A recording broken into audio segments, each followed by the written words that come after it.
¿Me escuchan? Bueno, buenas tardes. No sé qué habla más de carbono, ya el profesor Yuka ya habló todo, ¿verdad? Bueno, lo que yo voy a hablar, bueno, antes de hablar quiero felicitar a la organización y por el privilegio de compartir este escenario con grandes, tanto de Brasil como acá productores, del cual aprendimos, acá también del profesor, también que tuve el privilegio de ser alumno acá de Ken Morilla en la facultad. Y también la organización, acá el equipo de Friesland, muy lindo, excelente. Yo también soy secretario de la Federación Paraguaya Siembra Directa. Para mí también es un honor eso, realmente un privilegio, ¿verdad? Y lo que hoy voy a dar es un estudio de caso de nuestro campo, donde incluye cambios de manejos, generaciones también, y bueno, es muy interesante. Bueno, el tema que voy a dar es la experiencia de alta adición de carbono bajo el sistema de siembra directa. Para presentarnos y para que nos conozca de dónde venimos, la empresa es Agroganadera Pirapeí S.A. La chacra tenemos en Pirapeí, kilómetro 75, es un área de 1000 hectáreas, de los cuales 800 hectáreas son cultivados, altura sobre el nivel de mar, estamos en 420 metros. El campo está entre el distrito de Tomás Romero Pereira y Edelira. Ahí pueden ver en la flecha, estamos cerca de la chacra de Don Tuti Dickel, más o menos, ahí cerquita estamos. Nuestro tipo de suelos son suelos latosólicos o oxisoles, donde el material de origen es basalto, para ubicarse, ¿verdad? Para hacer un poco una cronología histórica de la chacra de Pirapeí, estos son fotos satelitales que saqué de Google Earth Pro. La primera foto es del diciembre de 1985, donde se ve la finca que todavía era monte, Bosque Atlántico Alto Paraná. La primera generación, que era mi padre, hizo la transformación ahí en 1988. Ahí ya se ve el mapa satelital, ya que hay un área mecanizado, donde se hizo la habilitación de las nuevas áreas agrícolas. Y en el año 2000 se hace la implementación de la siembra directa. Después vamos a hablar más adelante del sistema, ¿verdad? Estas dos fotos de arriba, era Pirapeí en el año 88. Estas dos fotos de abajo era una presentación que tomé del profesor Yuka. Pero las dos fotos de arriba eran así la realidad, ¿verdad? Era el desmonte, la transformación de montes a áreas de cultivo. Entonces, la década del 80 y el 90 fue el escenario, ¿verdad? El desmonte, la quema y una transformación a áreas de cultivo. En nuestro manejo, mi padre, dentro del sistema de los 12 años que hacía siembra convencional, ¿cuál era su manejo? La zafra primavera-verano era 100% área de cultivo de soja. Luego dejaba una entresafra de barbecho sin cultivo. Luego pasaba una o dos pasadas de rastra niveladora y sembraba el trigo. Después de sembrar el trigo, cosechaba el trigo, pasaba otra vez una o dos pasadas de rastra niveladora y sembraba la soja, ¿verdad? Entonces, esto era el escenario. Erosión, se perdía semilla, se perdía la camada de 10 centímetros, ¿verdad? Rico en materia orgánica, se perdía la fertilidad. Era un problema gravísimo y era inviable ese manejo, ¿verdad? Entonces, ¿qué hubo? Presentación del profesor Yuka. Hubo una transformación de un horizonte orgánico a un horizonte mineral, que ya lo que explicó el profesor Yuka, suelo compactado, poca actividad biológica del suelo, baja infiltración. Entonces, toda esa dinámica, ¿verdad?, que ya explicó el profesor. Bueno, siguiendo. La segunda pasada, cuando pasamos desde el año 88, ¿verdad?, a la siembra directa en el año 2000, empezamos a practicar la siembra directa. Entonces, el manejo de cultivo en el inicio y durante el proceso de la siembra directa fue la zafra primavera-verano, 100% del cultivo soja, entre zafra, barbecho sin cultivo, cultivos de otoño-invierno, trigo, avena, nabo. Creíamos que estábamos haciendo bien las cosas, pero seguíamos con algunos problemas. Lo que ustedes ven en el redondo son manchas de erosión. Había erosión, formación de cárcava, justamente coincide ahí con el camino que dijo ahí el profesor. Entonces se practicaba la siembra directa, pero nosotros nos veíamos los beneficios a corto plazo, ¿verdad? Seguía los procesos erosivos. Entonces, ¿qué vimos dentro del manejo de siembra directa después de la implementación, verdad? Seguíamos con problemas de procesos erosivos activos. La productividad media en años de buena lluvia estaba estancada, 3,5 toneladas, 3,8 toneladas por hectárea. Había poca cobertura o cobertura insuficiente. Ahí teníamos un balance de carbono que estaba negativo. Y niveles de nutrientes con aumento lento en el suelo. No había ahí un criterio de fertilización. La receta mágica era 4:30 en soja, 18:46:0 en trigo, ¿verdad?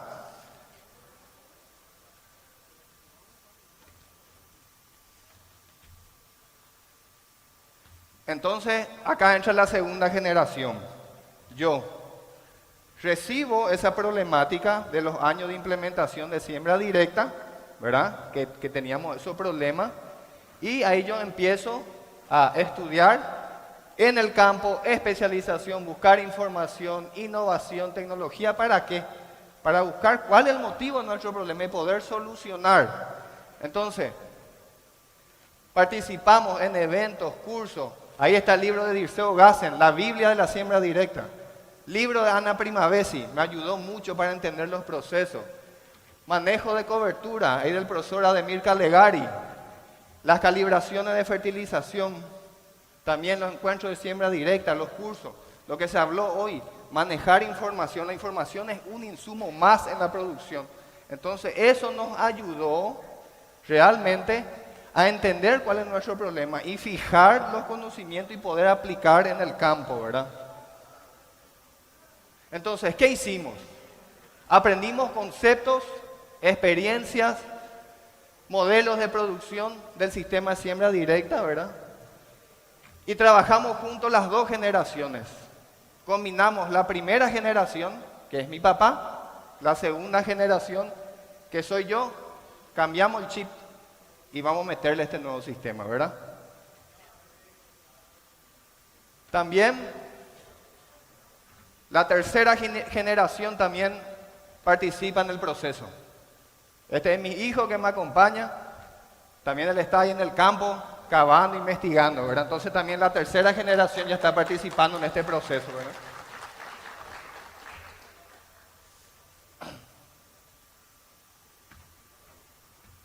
Entonces, fijamos realmente cuáles son las bases de la siembra directa en nuestro chip, que es cobertura permanente del suelo, que es mínima remoción del suelo y diversidad de especies.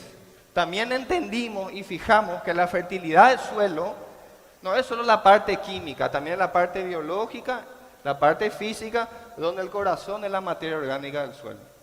Entonces, con esos conceptos aprendidos, llevamos a la práctica.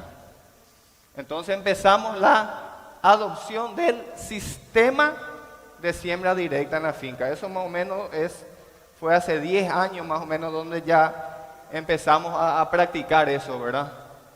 Entonces, ¿cuál es el sistema que nosotros ahora estamos trabajando? Sería en zafra, 25% del área cultivo de maíz zafra, 75% del área cultivo de soja, y ya en la segunda zafra trabajamos con 25% del área de soja para producción de semillas sobre el maíz zafra y abonos verdes también para producción de semillas, 35% del área maíz con braquiaria y el 40% de abonos verdes entre braquiarias solteras, cócteles de abonos verdes y consorcio. Esto incluido también con un concepto de fertilización de sistemas, ¿verdad? Eso es nuestro manejo actual. Ahí les muestro foto. Esto es soja safriña del 2022, sembrado sobre maíz zafra.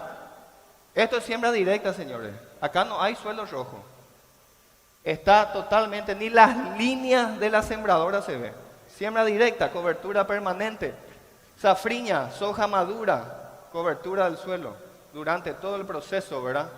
Cobertura. Esto es, este año, la soja safriña sembrado sobre el residuo de maíz zafra. Nosotros estuvimos con un promedio más o menos de 2.000 a 2.500 kilos por hectárea, ¿verdad? Al inicio rindió mejor, al final por las lluvias redujo un poco la productividad.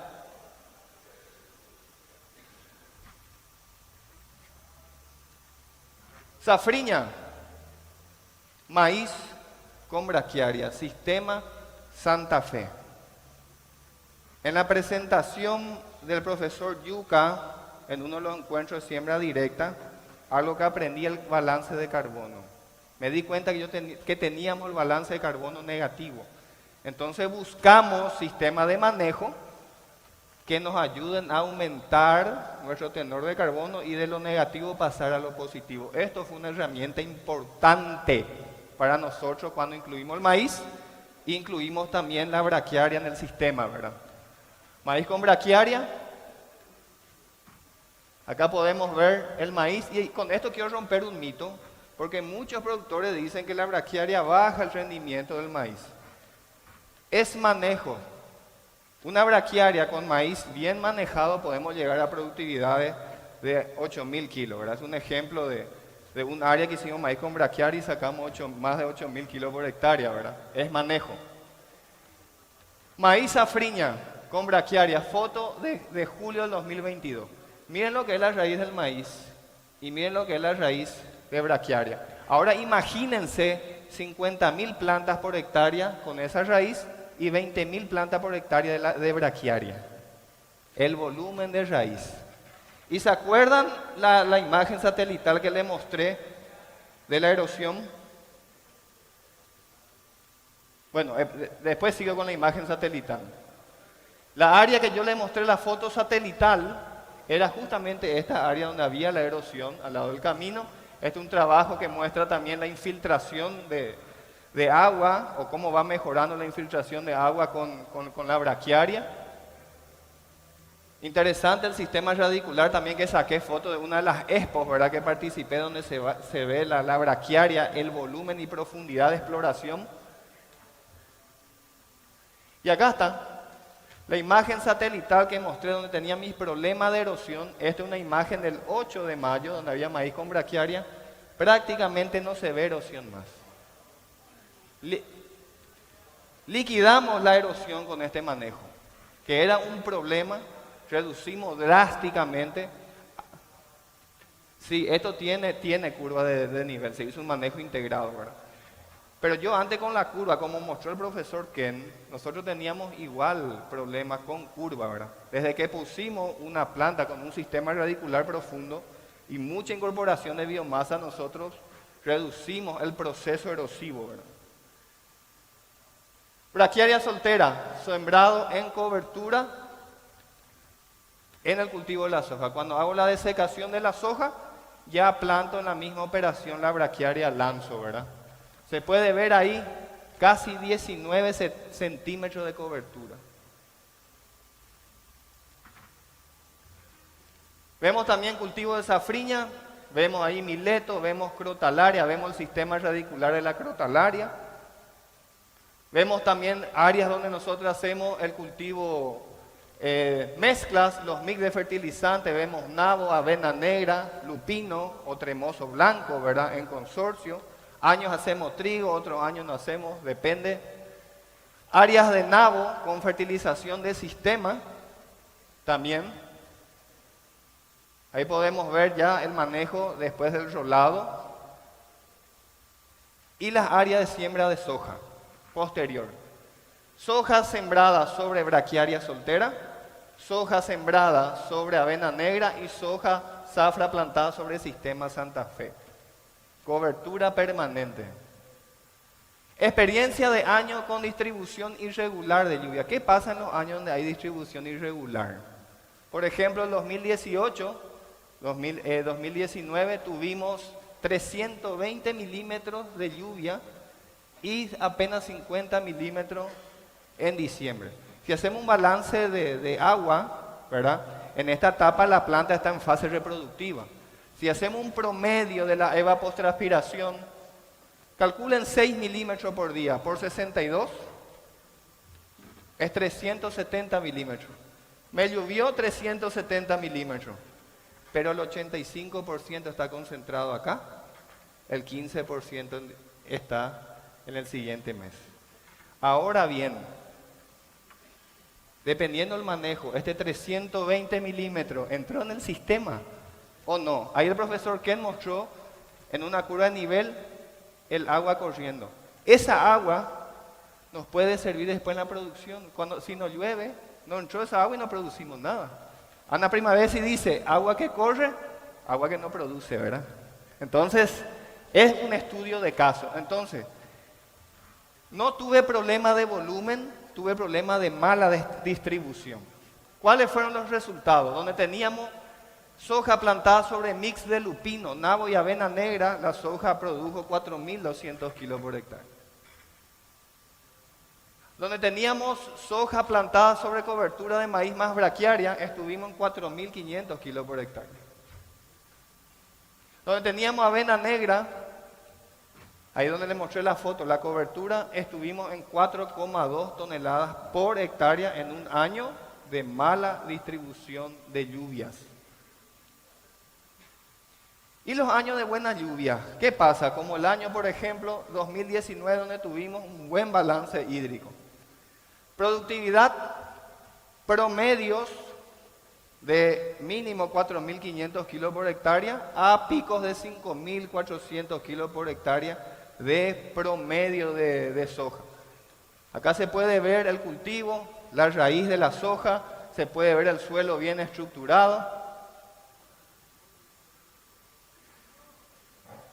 Actividad biológica activa del suelo.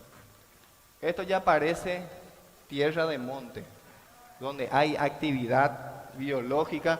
Ahí vemos micorrizas, hongos degradadores de materia orgánica. Vemos una raíz de soja, una hifa micorrízica haciendo su trabajo ahí. Minhoca, lombrices también. Entonces, la actividad biológica también, cuando hay carbono, hay actividad biológica. No podemos separar lo biológico del carbono, está totalmente relacionado, ¿verdad? Como un todo.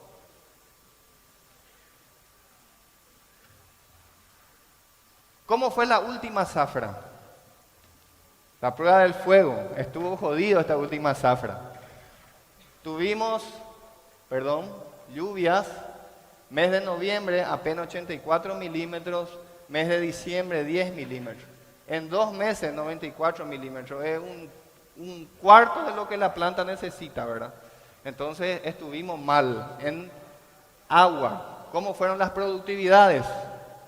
Maíz safriña plantado, fin de agosto, súper precoz, 7.300 kilos por hectárea. Zafra. Soja plantada inicio de septiembre sobre cobertura de maíz con braquiaria, estuvimos con un promedio de 2.000 kilos por hectárea. Soja sembrada del 15 al 25 de octubre sobre cobertura de maíz soltero, solo maíz, un promedio de 1.200 a 1.500 kilos por hectárea. Soja sembrada en octubre sobre cobertura de nabo y avena, el rendimiento estuvo entre 1.000 a 1.200 kilos por hectárea. Eso fue nuestra realidad el año pasado. Y bueno, ¿qué vimos desde que aumentamos en la incorporación de carbono en el sistema? Vimos estas cosas interesantes. Aumentamos la cobertura del suelo, así reducimos la pérdida de agua del suelo por evaporación, debido a que la cobertura actúa como un colchón aislante térmico, beneficiando también las condiciones ambientales para la actividad biológica. Segundo, aumentamos la materia orgánica del suelo, también aumentamos la capacidad del suelo en absorber y retener humedad. Profesor Yuca dijo que La materia orgánica puede absorber 20 veces su masa en agua. Es ahí justamente lo que vemos. Tercero, aumentamos la infiltración de agua en el suelo con la rotación de especies de abonos verdes, especialmente especies de raíces agresivas que exploran gran volumen de suelo como las gramíneas forrajeras. Aumentamos el espacio poroso y por ende la tasa de infiltración de agua en el suelo y también el intercambio gaseoso, también dióxido de carbono, oxígeno en el sistema.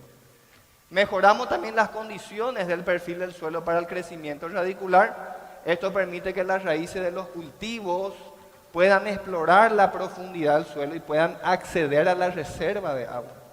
Entonces, para reducir el estrés, cobertura permanente, reduce la evaporación, ¿verdad? Materia orgánica para conservar la humedad en el suelo y raíces en profundidad para acceder a la reserva de agua.